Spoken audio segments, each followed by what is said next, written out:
ओम शांति। 16 दिसंबर की बाबा की मुरली। मीठे बच्चे, यह पावन बनने की पढ़ाई सब पढ़ाइयों से सहज है। इसे बच्चे, जवान, बूढ़े सब पढ़ सकते हैं। सिर्फ 84 जन्मों को जानना है। प्रश्न, हर एक छोटे व बड़े को कौन सी प्रैक्टिस जरूर करनी चाहिए? उत्तर, हर एक को मुरली चलाने की प्रैक्टिस जरूर करनी चाहिए, क्योंकि तुम मुरलीधर के बच्चे हो।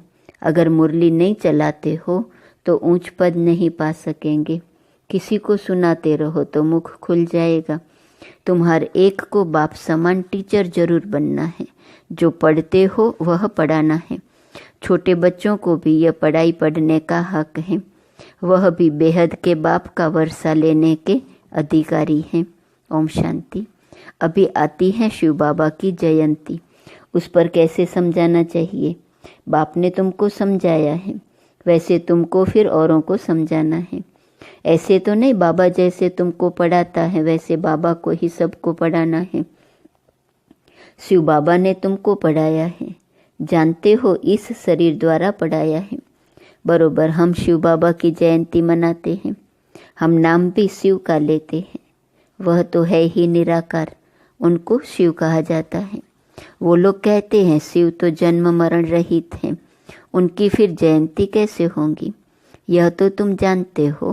कैसे नंबरवार मनाते आते हैं, मनाते ही रहेंगे, तो उन्हों को समझाना पड़े। बाप आकर इस तन का आधार लेते हैं। मुख तो जरूर चाहिए, इसलिए गौमुख की ही महिमा है।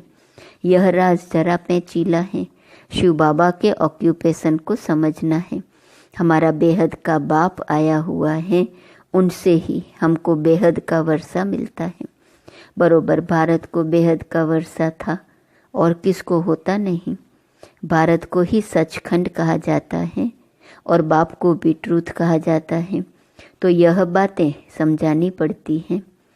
फिर कोई को जल्दी समझ में नहीं आता है, कोई झट समझ जाते हैं।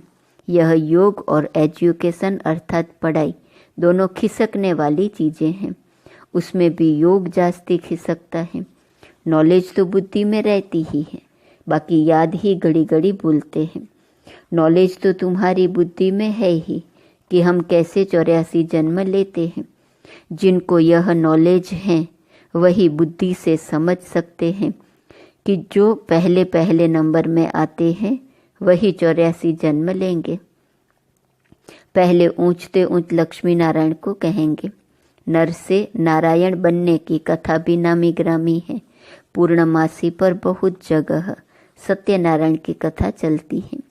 अभी तुम जानते हो हम सचमुच बाबा द्वारा नर से नारायण बनने की पढ़ाई पढ़ते हैं। यह है पावन बनने की पढ़ाई, और है भी सब पढ़ाइयों से बिल्कुल सहज। 84 जन्मों के चक्र को जानना है। और फिर यह पढ़ाई सबके लिए एक ही है। बूढ़े, बच्चे, जवान जो भी हो, सबके लिए एक ही पढ़ाई है। छोटे बच्चों को भी हक है। अगर माँ बाप इन्हों को थोड़ा थोड़ा सिखाते रहे तो टाइम तो बहुत पड़ा है। बच्चों को भी ये सिखाया जाता है कि शिव बाबा को याद करो। आत्मा और शरीर दोनों का बाप अलग अलग है। आत्मा बच्चा भी निराकारी है तो बाप भी निराकारी है। यह भी तुम बच्चों की बुद्धि में है। वह निराकार शिव बाबा हमारा बाप है। कितना छोटा है, यह अच्छी रीति याद रखना है, भूलना नहीं चाहिए। हम आत्मा भी बिंदी मिसल छोटी है। ऐसे ने ऊपर जाएंगे तो बड़ी दिखाई पड़ेंगी, नीचे छोटी हो जाएंगी नहीं, वह तो है बिंदी। ऊपर में जाएंगे तो तुमको जैसे देखने में भी नहीं आएंगी। बिंदी है ना, बिंदी क्या देखने में आएंगी। इन बातों पर बच्चों को अच्छी रीति विचार भी करना है। हम आत्मा ऊपर से आई है शरीर से पार्ट बजाने। आत्मा घटती बढ़ती नहीं है। ऑर्गन्स पहले छोटे पीछे बड़े होते हैं। अभी जैसे तुमने समझा है वैसे फिर औरों को समझाना है। यह तो जरूर है नंबरवार जो जितना पढ़ा है उतना ही पढ़ाते हैं। सबको टीचर भी जरूर बनना है सिखाने के लिए। बाप में तो नॉलेज है, वह इतनी छोटी सी परम आत्मा है, सदैव परम धाम में रहते हैं। यहाँ एक ही बार संगम पर आते हैं। बाप को पुकारते भी तब हैं जब बहुत दुखी होते हैं। कहते हैं आकर हमको सुखी बनाओ। बच्चे अब जानते हैं, हम पुकारते रहते हैं बाबा आकर हमको पतित दुनिया से नई सतयुगी सुखी पावन दुनिया में ले चलो, अथवा वहाँ जाने का रास्ता बताओ। वह भी जब खुद आवे तब तो रास्ता बतावे। वह आएंगे तब जब दुनिया को बदलना होगा। यह बड़ी सिंपल बातें हैं, नोट करना है। बाबा ने आज ये समझाया है, हम भी ऐसे समझाते हैं। ऐसी प्रैक्टिस करते करते मुख खुल जाएगा। तुम मुरलीधर के बच्चे हो, तुम्हें मुरलीधर जरूर बनना है। जब औरों का कल्याण करेंगे तब तो नई दुनिया में ऊंच पद पाएंगे। वह पढ़ाई तो है यहाँ के लिए, यह है भविष्य नई दुनिया के लिए। वहाँ तो सदैव सुख ही सुख है। वहाँ 5 विकार तंग करने वाले होते ही नहीं। यहाँ रावण राज्य अर्थात पराये राज्य में हम हैं। तुम ही पहले अपने राज्य में थे। तुम कहेंगे नई दुनिया, फिर भारत को ही पुरानी दुनिया कहा जाता है। गायन भी है, नई दुनिया में भारत। ऐसे नहीं कहेंगे कि नई दुनिया में इस्लामी बौद्धि, नहीं। अभी तुम्हारी बुद्धि में है। बाप आकर हम बच्चों को जगाते हैं। ड्रामा में पार्ट ही उनका ऐसा है। भारत को ही आकर स्वर्ग बनाते हैं। भारत ही पहला देश है। भारत पहले देश को ही स्वर्ग कहा जाता है। भारत की आयु भी लिमिटेड है। लाखों वर्ष कहना यह तो अनलिमिटेड हो जाता है। लाखों वर्ष की कोई बात स्मृति में आ ही ना सके। नया भारत था, अब पुराना भारत कहेंगे। भारत ही नई दुनिया होंगी। तुम जानते हो हम अभी नई दुनिया के मालिक बन रहे हैं। बाप ने राय बताई है, मुझे याद करो तो तुम्हारी आत्मा नई प्योर बन जाएंगी। फिर शरीर भी नया मिलेगा। आत्मा और शरीर दोनों सतो प्रधान बनते हैं। तुमको राज्य मिलता ही है सुख के लिए। यह भी ड्रामा अनादि बना हुआ है। नई दुनिया में सुख और शांति है। वहाँ कोई तूफान आदि नहीं होते। बेहद की शांति में सब शांत हो जाते हैं। यहाँ है अशांति तो सब अशांत हैं। सतयुग में सब शांत होते हैं। वंडरफुल बातें हैं ना। यह अनादि बना बनाया खेल है। यह है बेहद की बातें। वह हद की बैरिस्टरी इंजीनियरी आदि पढ़ते हैं। अभी तुम्हारी बुद्धि में बेहद की नॉलेज है। एक ही बार बाप आकर बेहद ड्रामा का राज समझाते हैं।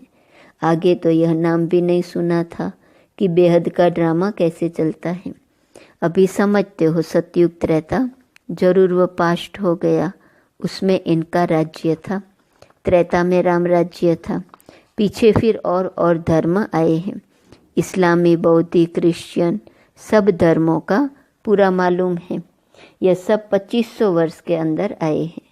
बाकी सब धर्म 2500 वर्ष के अंदर आए हैं। उसमें 1250 वर्ष कलयुग है। सब हिसाब है ना। ऐसे तो नहीं सृष्टि की आयु ही 2500 वर्ष है, नहीं।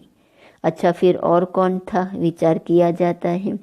इन्हों के आगे बरोबर देवी देवता, वह भी थे तो मनुष्य ही, परंतु दैवी गुणों वाले थे। सूर्यवंशी, चंद्रवंशी 2500 वर्ष में, बाकी आधा में वह सब थे। इससे जास्ती का तो कोई हिसाब किताब निकल ना सके। फुल, पौना, आधा, चौथा, 4 हिस्सा है। कायदे से टुकड़ा टुकड़ा करेंगे ना। आधा में तो यह है। कहते भी हैं सतयुग में सूर्यवंशी राज्य, त्रेता में चंद्रवंशी राम राज्य। यह तुम सिद्ध कर बताते हो तो जरूर सबसे बड़ी आयु उनकी होंगी जो पहले पहले सतयुग में आते हैं। कल्प ही 5000 वर्ष का है।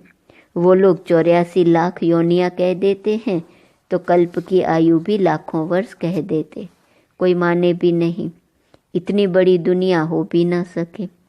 तो बाप बैठ समझाते हैं यह सब है अज्ञान और यह है ज्ञान। ज्ञान कहाँ से आया यह भी किसको पता नहीं है। ज्ञान का सागर तो एक ही बाप है। वही ज्ञान देते हैं मुख से, कहते हैं गौमुख। इस गौ माता से तुम सबको एडॉप्ट करते हैं। यह थोड़ी सी बातें समझाने में तो बहुत सहज है। एक रोज समझा कर फिर छोड़ देंगे तो बुद्धि फिर और बातों में लग जाएंगी। स्कूल में एक दिन पढ़ा जाता है या रेगुलर पढ़ना होता है? नॉलेज एक दिन में नहीं समझी जा सकती है। बेहद का बाप हमको पढ़ाते हैं तो जरूर बेहद की पढ़ाई होंगी। बेहद का राज्य देते हैं। भारत में बेहद का राज्य था ना। ये लक्ष्मी नारायण बेहद का राज्य करते थे। किसको यह बातें स्वप्न में भी नहीं है जो पूछे कि इन्होंने राज्य कैसे लिया। उन्हों में प्यूरिटी जास्ती थी। योगी है ना, इसलिए आयु भी बड़ी होती है। हम ही योगी थे। फिर 84 जन्म ले भोगी भी जरूर बनना है। मनुष्य नहीं जानते कि यह भी जरूर पुनर्जन्म में आए होंगे। इन्हों को भगवान भगवती नहीं कहा जाता। इनसे पहले तो कोई है नहीं जिसने 84 जन्म लिया हो। पहले पहले जो सतयुग में राज्य करते हैं वही 84 जन्म लेते हैं। फिर नंबरवार नीचे आते हैं। हम आत्मा सो देवता बनेंगे, फिर हम सो क्षत्रिय, डिग्री कम होंगी। गाया भी जाता है पूज्य सो पुजारी। सतो प्रधान से फिर तमो प्रधान बनते हैं। ऐसे पुनर्जन्म लेते लेते नीचे चले जाएंगे। यह कितना सहज है। परंतु माया ऐसी है जो सब बातें भुला देती है। यह सब पॉइंट्स इकट्ठी कर किताब आदि बनाए, लेकिन वह तो कुछ रहेंगी नहीं। यह टेम्पररी है। बाप ने कोई गीता नहीं सुनाई थी।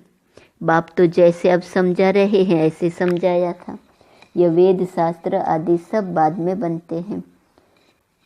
यह सब हॉल लॉट जो है, विनाश होगा तो सब जल जाएंगे। सतयुग त्रेता में कोई पुस्तक होता नहीं। फिर भक्ति मार्ग में बनते हैं।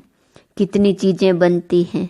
रावण को भी बनाते हैं परंतु बेसमझी से, कुछ भी बता नहीं सकते। बाप समझाते हैं, यह हर वर्ष बनाते हैं और जलाते हैं। जरूर यह बड़ा दुश्मन है, परंतु दुश्मन कैसे है यह कोई नहीं जानते। वह समझते सीता चुरा ले गए इसलिए शायद दुश्मन है। राम की सीता को चुरा ले जावे तो बड़ा डाकू हुआ ना। कभी चोरी की, त्रेता में कहें व त्रेता के अंत में, इन बातों पर भी विचार किया जाता है। कभी चोरी होनी चाहिए। कौन से राम की सीता चोरी हुई? राम सीता की भी राजधानी चली है क्या? एक ही राम सीता चले आए हैं क्या? यह तो शास्त्रों में जैसे एक कहानी लिखी हुई है। विचार किया जाता है कौन सी सीता। 12 नंबर होते हैं ना राम सीता, तो कौन सी सीता को चुराया? जरूर पिछाड़ी का होगा। यह जो कहते हैं राम की सीता चुराई गई। अब राम के राज्य में सारा समय एक का ही राज्य तो नहीं होगा, जरूर डिनाइस्टी होंगी। तो कौन से नंबर की सीता चुराई? यह सब बहुत समझने की बातें हैं। तुम बच्चे बड़ी शीतलता से किसी को भी यह सब राज समझा सकते हो। बाप समझाते हैं भक्ति मार्ग में मनुष्य कितना धक्का खाते दुखी हो गए हैं। जब अति दुखी होते हैं तब रड़ियाँ मारते हैं, बाबा इस दुख से छुड़ाओ। रावण तो कोई चीज़ नहीं है ना। अगर है तो अपने राजा को फिर हर वर्ष मारते क्यों हैं? रावण की जरूर स्त्री भी होंगी। मंदोदरी दिखाते हैं। मंदोदरी का भूत बनाकर जलाएं ऐसा कभी देखा नहीं है। तो बाप बैठ समझाते हैं यह है ही झूठी माया, झूठी काया, झूठा संसार। अभी तुम झूठे मनुष्य से सच्चे देवता बनने बैठे हो। फर्क तो हुआ ना।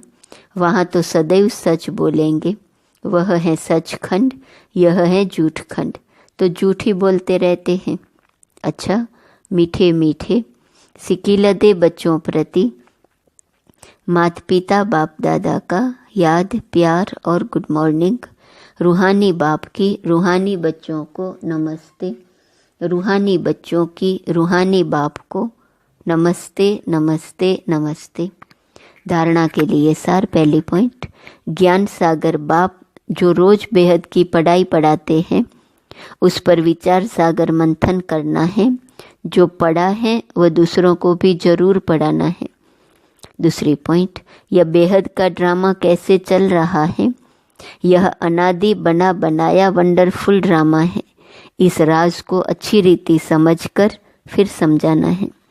वरदान, पवित्रता की श्रेष्ठ धारणा द्वारा एक धर्म के संस्कार वाले समर्थ सम्राट भव। आपके स्वराज्य का धर्म अर्थात धारणा है पवित्रता। एक धर्म अर्थात एक धारणा, स्वप्न व संकल्प मात्र भी। अपवित्रता अर्थात दूसरा धर्म न हो, क्योंकि जहाँ पवित्रता है वहाँ अपवित्रता अर्थात व्यर्थ व विकल्प का नाम निशान नहीं होगा। ऐसे संपूर्ण पवित्रता के संस्कार भरने वाले ही समर्थ सम्राट हैं। अभी के श्रेष्ठ संस्कारों के आधार से भविष्य संसार बनता है। अभी के संस्कार भविष्य संसार का फाउंडेशन है। स्लोगन, विजय रत्न वही बनते हैं जिनकी सच्ची प्रीत एक परमात्मा से है। आज का स्वमान है, मैं सदा दिल तख्त नसीन हूँ। अव्यक्त इशारे की पॉइंट है 16 दिसंबर। संतुष्टता के गुण को धारण कर हद के मेरे तेरे के चक्र से मुक्त रहो। संतुष्टता सदा निर्विकल्प एक रस के विजयी आसन का अधिकारी बनाती है। संतुष्ट मणियाँ सदा बाप दादा के दिल तख्त नसीन, सहज स्मृति के तिलकधारी, विश्व परिवर्तन की सेवा के ताजदारी बन अपने संपन्न स्वरूप में स्थित रहती है। यह संतुष्टता ही ब्राह्मण जीवन का जीवदान है। ओम शांति।